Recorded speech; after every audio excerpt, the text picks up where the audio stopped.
केंद्रीय उद्योग आणि वाणिज्य मंत्री पीयूष गोयल यांनी आज न्यूझीलंडचे पंतप्रधान ख्रिस्तोफर लक्झन यांची भेट घेतली। भारत आणि न्यूझीलंड यांच्यात वाढत असलेली भागीदारी भारतासाठी अत्यंत महत्त्वाची आहे असं गोयल यांनी या भेटीनंतर म्हटलं आहे।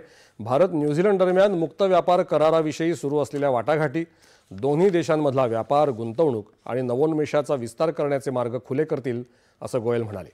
त्याआधी त्यांनी ऑकलंड इथे न्यूझीलंडचे उद्योगमंत्री टॉर्ड मॅकले यांचीही भेट घेतली।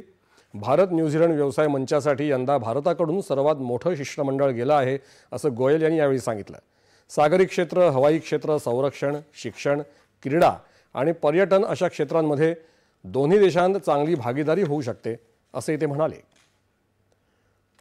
गोयल यांनी न्यूझीलंडच्या भारतीय समुदायाशी देखील संवाद साधला। सर्वसमावेशक आणि शाश्वत विकास भारतीय तत्त्वज्ञानाच्या केंद्रस्थानी आहे असं ते यावेळी म्हणाले।